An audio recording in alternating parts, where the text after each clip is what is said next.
మేము కళ్ళ కూడా ఊహించుకోలేము. మాకు ఇది 2 months నుంచి మాకు రెస్ట్ లేదు, టిఫిన్లు లేవు, మాకు ఫుడ్ లేదు, ఏం లేదండి. 2 months నుంచి మేము ఎంత సఫర్ అవుతున్నాం, మా ప్రాబ్లం మాకు తెలుస్తాం. మేము ఎంత ఇబ్బందులు ఉన్నాం. మాకు పఫర్ జోన్ అక్కడ వరకు అంటారు, 6 వరకు అంటారు. ఇక్కడ నిద్రలో పోతలేరు. ఏ రైతులు అప్పుడో చేంజ్ చేస్తారని ఎక్కడ పోవాలి? పిల్ల జల్లలతోనే కష్టపడి సంపాదించుకొని కష్టపడి కట్టుకుని ఇల్లు ఏం చేయాలి? ఎక్కడ పోవాలి? ఏం పోవాలి చెప్పండి? డబుల్ బెడ్రూమ్ ఇస్తాను. ఏంటి డబుల్ బెడ్రూమ్ ఇచ్చాడు? ఇంత సొమ్ములు పెట్టి కట్టుకుని డబుల్ బెడ్రూమ్ ఏం ఇస్తారయ్యా? ఎందుకు మాకు డబుల్ బెడ్రూమ్లు? ఏం చక్కకున్నాయని మేము పోయి ఎక్కడ దేశాల నుంచి ఎక్కడ పోతాము? ఎక్కడో లంకలు ఇస్తే లంకలోకి పోవాలా మేము? కష్టపడి కట్టుకోని మిల్లులు కష్టపడి కట్టుకున్నాక ఇంతలో మోసం చేస్తే ఎట్లా? కాంగ్రెస్ చేపించుకొని మంచిగా చేసి ఇంత మాకు ఇట్లా చేస్తాడా న్యాయం చెప్పు? అంత మోసం చేసిర్రు మాకు. ఇప్పుడు మేమైతే ఇదైతే న్యాయం కాదు అసలుకి.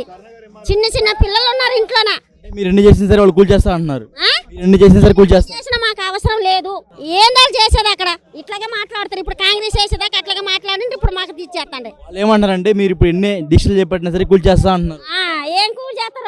చేసిన మాకే ఇంట్లో పడి చచ్చిపోతున్నారు, ఇంట్లో పడి సత్తారు. ఇంకంతే, ఇంకేమన్నా మళ్ళీ చంపి మషవాళ్ళు దాటి గులిపేసుకోండి. మేము వాడినే చంపేస్తాము. వచ్చి రేవంత్ రెడ్డి ఇల్లు కూడా కొడతాం. మేము ఉండనే ఉంటాం ఇక్కడ. వచ్చి కూడా మాకే కావాలి. మేము మమ్మల్ని చాలా సాగు కొడతాం అంతేగాని మేమైతే ఇడిచిపెట్టము. ఇల్లు అయితే మాట పోయేదాకా ఊరుకోము. ఇల్లుతో పాటు వాళ్ళు చచ్చిపోతారు అంతే, ఇంకేముందే. మనం ఇంటికి కట్టుకున్నాం, మా పుణ్యానికి రాలేదు ఇల్లు. ఎవడ మాకు రూపాయలు ఇచ్చేది లేదు, చేసేది లేదు. కట్టుకోగలుగుతామా జీవితంలో? మేము పిల్లలు కరెంట్ లేనప్పుడు నీళ్ళు లేనప్పుడు ఏ లంచ కొడుకు వచ్చి చూసిండు ఇక్కడ చెప్పు? ఏ లంచ కొడుకు మాకు వచ్చి పెట్టిండు? ఏ కొడుకు ఏ బాడక వచ్చి మాకు ఇక్కడ పెట్టిండు? ఇప్పుడు లేపాలంటే ఎట్లా లేపుతాం మేము? ఎక్కడ పోవాలి మేము? ఇప్పుడు ఏ రోజు ఎవరు రాలేదు మాకు. ఇంతవరకు నీళ్ళు వచ్చినాయా ఎవి వచ్చినాయా అని ఏ గవర్నమెంట్ వాళ్ళు గవర్నమెంట్ అభివృద్ధి కోసం చేస్తుంది. అభివృద్ధి కోసం చేస్తే అభివృద్ధిని ఇంకా ముందుకు తీసుకెళ్లాలి తప్ప ఉన్నదాన్ని పోగొట్టుకుంటూ పోతే అభివృద్ధి అనేది ఏమంటారు?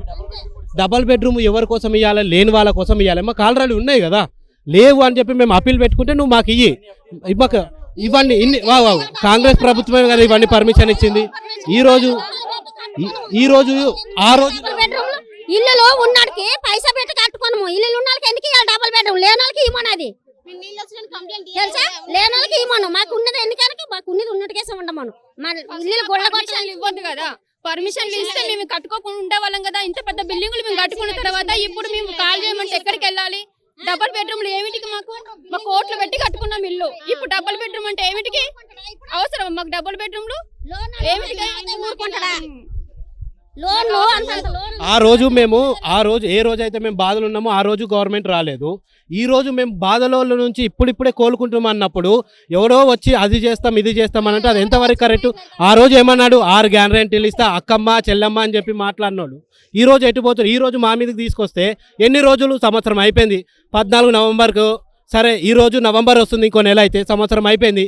ఇంకా 3 నెలలు. ఇప్పుడు ఏదైనా అభివృద్ధి చేస్తా అన్నాడు కదా, ప్రతి పూట ఏదైనా సరే 3 రంగులు జెండా పట్టుకొని ఎదిగినోడు. మరి ఆ రోజు ఇప్పుడు ఇంద్రమ్మ అంటే ఏంది? ఇంద్రమ్మ గాంధీ పార్టీ ఆఫీస్ అని అంటే ఏందన్నట్టు? ఇంద్రమ్మ ఎక్కడ చూడు ఊర్లలో ఇంద్రమ్మ ఇల్లులు ఉంటాయి. ఈయన వచ్చి ఇంద్రమ్మ ఇల్లుని పీకేస్తా మాకు ఇంద్రమ్మ కూడా ఇల్లు ఇయ్యలేదు. అంత శాతగాను ఓటు ఎందుకు వేయించుకోండు? ఓట్లు వేపించి మమ్మల్ని ఎందుకు మోసం చేసిండు? అది వేయలేదా మేము? ఓట్లు వేసి మాకు ఇట్లా చేసిండనే మాకు ఇప్పుడు మంట పడుతుంది. మరి 1 సంవత్సరం 2 సంవత్సరాలు కాదు, 25 ఏళ్ళు అవుతుంది మేము వచ్చి. మేము ఇక్కడే పెరిగినాం, మేము చదువుకున్నది ఇక్కడే, మా స్కూల్ ఇక్కడే. మాకు ఏ రోజు నుంచైనా సరే మేము ఇక్కడే బతికిన వాళ్ళం. మా సొంత ఊర్లాగా మేము భావించుకొని మేము ఇక్కడ ఉన్నాము. ఈ రోజు నువ్వు వచ్చి మా మీద దంతా అని అంటే అది ఎంతవరకు కరెక్టు? ఈ రోజు నువ్వు వచ్చినావు మా దగ్గరికి, మేము నీ దగ్గరికి రామా? నీ ఇంటి మీదకి రాలేమా? సరే, ఈ రోజు నువ్వు పవర్లు ఉన్నావు, మాట్లాడుతున్నావు. రేపు నీకు పవర్ పోతే ఆ రోజు నేను నీ ఇంటి మీదకి వస్తే ఆ రోజు ఎవడైతే ఆపడు కదా నన్ను. ఈ రోజు నీ పవర్ ఉంది, పోలీసు వాళ్ళు ఉన్నారు, గవర్నమెంట్ ఉంది ఆయన కానీ మాట్లాడుతున్నావు. రేపటి దినం ఇంకోని గద్దెక్కిస్తా, ఆ దినం వాడిని అడ్డా చూసుకొని నేను నీ ఇంటి మీదకి వస్తా. ఆ రోజు నువ్వు నన్ను ఆపుతావా? ఆపలేవు కదా. అది కరెక్ట్ కాదు. నువ్వు చేయడానికి ఏంది? మాలాంటి వాళ్ళని కాపాడుకోవాలి నువ్వు అనేటువంటివి. నువ్వే మమ్మల్ని తొక్కి మమ్మల్ని బాధ పెడతానంటది ఎంతవరకు కరెక్టు? 1 రోజు 2 రోజులు కాదు కదా. ఇంతమంది తల్లులు ఉన్నారు, పిల్లలు ఉన్నారు, వీళ్ళందరి బాధ దుఃఖము ఒకసారి నీకు తలగట్లేదా? వాళ్ళ ఊసురు అనేది ఆయనకు ఒక కూతురు ఉంది, మనవడు ఉన్నారు. వాళ్ళందరూ బాగుంటారా? మమ్మల్ని అంతమందిని బాధ పెడుతున్నప్పుడు వాళ్ళ తల్లి పిల్లలు వాళ్ళ కుటుంబం బాగుంటుందా? మేమందరం ఈడే పుట్టిన వాళ్ళం. మిమ్మల్ని వ్యతిరేక పార్టీ వాళ్ళు మాట్లాడిస్తానని చెప్తున్నారు. వ్యతిరేక పార్టీలు ఎవడని ఉన్నాడు అని అంటే మమ్మల్ని అడుగు. వ్యతిరేక పార్టీకి మాకు ఎటువంటి సంబంధం లేదు. ఇది మా సమస్య, మా కాలనీ సమస్య, మేము తీర్చుకునే సమస్య. వ్యతిరేక పార్టీ అనేటోడు ఎవడన్నా మాట్లాడితే మంచిగా ఉండదు. ఇక్కడ వ్యతిరేక పార్టీ ఎవడు అంటున్నాడు? వ్యతిరేక పార్టీ ఎవడా ఇక్కడ మాకు సపోర్ట్ చేసినాడు? సరే ఈరోజు వ్యతిరేక పార్టీ బీఆర్ఎస్ వాళ్ళు కానీ ఎవరైనా వచ్చి వేరే పార్టీ వాళ్ళు ఎందుకు రావట్లేదు అంటే వాళ్ళు ఓడిపోయారు కాబట్టి ఇంకా పట్టించుకోవాలి జనాలు. అంటే మళ్ళీ ఓట్ల కోసం అయితే రెడీగా వచ్చి ఉంచుంటారా? అంటే వాళ్ళు ఎవరికి బాధ్యత లేవా? ఇంకా వాళ్ళకి ఎవరికి బాధ్యత లేదా? వేరే వాళ్ళకి ఎవరికి బాధ్యత లేవా? ఇంకా వాళ్ళు ఏం చేస్తున్నారు? ఇంట్లో కూర్చొని ఏం చేస్తున్నారు? వ్యతిరేక మా పబ్లిక్ పీపుల్ అంటారు కదా, ఏం పబ్లిక్ పీపుల్ వాళ్ళు? పబ్లిక్ పీపుల్ వాళ్ళు వేరే పార్టీ వాళ్ళు కూడా ఎందుకు నుంచి చూడట్లేదు, మాకు ఎందుకు సపోర్ట్ చేయట్లేదు? మేము ఇంతమంది పిచ్చోళ్ళం, మేము ఇంతమంది రోడ్ల మీద మీడియా పూర్వకంగా వాళ్ళు సపోర్ట్ చేస్తా అంటున్నారు. మీడియా పూర్వకంగా ఎందుకు సపోర్ట్ చేస్తారు? మీరు చేయాలి, మాకు సపోర్ట్ మేము చేయం. ఎవరికి మీడియా వాళ్ళకి చేయం, ఎవరికి చేయం. మాకు మేమే సపోర్ట్, మాకు మేమే యుద్ధం చేస్తున్నాం. ఎవరు చేయట్లా మాకు. పోలీసు వాళ్ళైనా సరే వాళ్ళు మట్టుకు ప్రొటెక్ట్ చేస్తే మాకు చేయమనండి, వెళ్ళిపోవాలండి. ఆఫీసర్లకు కానీ ఎవరికి చేయడానికి వీలేదు. పోలీసు వాళ్ళు ఇప్పుడు కొట్టడానికి వస్తున్నారు, మీదకి వస్తున్నారు. వాళ్ళకి భార్య పిల్లలు, వాళ్ళకి ఫ్యామిలీలు, వాళ్ళకి స్టూడెంట్స్, వాళ్ళ డ్యూటీ వాళ్ళు చేస్తున్నారు కదా. వాళ్ళ డ్యూటీలు అంటే వాళ్ళ డ్యూటీలు ఎందుకు చేస్తున్నారు? వాళ్ళని వాళ్ళు కాపాడడం కోసం ఆ సీఎం చెప్పిండు చేస్తామని, అది కాదు కదా. వాళ్ళు కూడా ఒక మనుషులే కదా. వాళ్ళు కూడా మాలాగా చదువుకొని జాబులు చేసి జాబులు కొట్టి ఈవెంట్స్ కొట్టి వాళ్ళు కూడా వచ్చిన వాళ్ళే కదా. జాబ్ రాకుండా చచ్చిపోయిన వాళ్ళు ఎంతమంది ఉన్నారు? నా ఫ్రెండ్స్ ఎస్ఐకి దానికి ప్రిపేర్ అయిన వాళ్ళు జాబులు ఇవ్వలేదు, ఎంతమంది చచ్చిపోయారు? ఆ రోజు ఏం చేసారు మరి ఈ పోలీసు వాళ్ళ? మరి ఆ రోజు అడ్డుపడవచ్చు కదా. ఈ రోజు ఇప్పుడు మా గురించి ఇంతమంది వాళ్ళు వస్తారు వీళ్ళు వస్తారు, వాళ్ళకి ప్రొటెక్షన్ ఇవ్వడానికి వస్తున్నారు. కానీ మా ప్రొటెక్షన్ కోసం మేమున్నాం, మేము కూడా మనుషులమే, మీరు కూడా మాతో పాటే అనన్నోళ్ళు ఒక్కడు మాట్లాడాడేందుకు? ప్రతిసారి పోలీసు వాడు వస్తాడు, కొడతాడు, లాగేస్తారు. జీపేకి సేమ్ చేస్తావయ్యా, చంపేస్తావా? జీపెక్కి అని అంటే ఎక్కలేమా? మా లేవా జీపులు? మేము ఎక్కలేదా జీపులు? ఒక మాట ఏమన్నా అంటే వాడు ఎక్కువ మాట్లాడుతున్నాడు జీపెక్కి అని అంటాడు. ఎంతమందిని అంటే ఇది ఆల్రెడీ మేము చంపుకొనే తెచ్చుకున్నది. ఎంతమంది అంటలేరన్న వచ్చిన ప్రతి ఒక్కరిని జీపెక్కి. నిన్న మాట్లాడుతుంటే ఒక ఆయన వస్తాడు, ఆమె ఎక్కువ మాట్లాడుతుంది జీపెక్కి అని అంటాడు. జీపెక్కి ఇచ్చేది మాకు జీపులు లేవా? మేము ఎక్కలేమా? ఏంది జీపెక్కి ఇచ్చేది?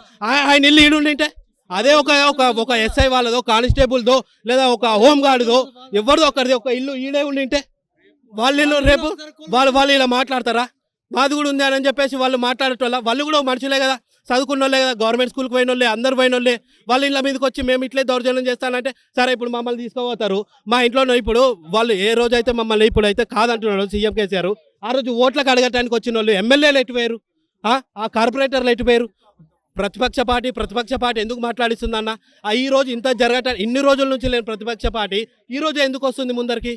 వాళ్ళు ఇప్పుడు మన వల్ల ఇప్పుడు ఏదైతే ప్రభుత్వంలో నడుస్తుందో వాళ్ళు ముందరికి రానందుకే కదా ప్రతిపక్ష పార్టీ మేమున్నాం మీకు అని తోడిస్తున్నారు, సపోర్ట్ ఇస్తున్నారు. సరే ఇచ్చేటోళ్ళని కూడా ఇవ్వకుండా చేయడానికి నీకు అధికారం ఎక్కడిది?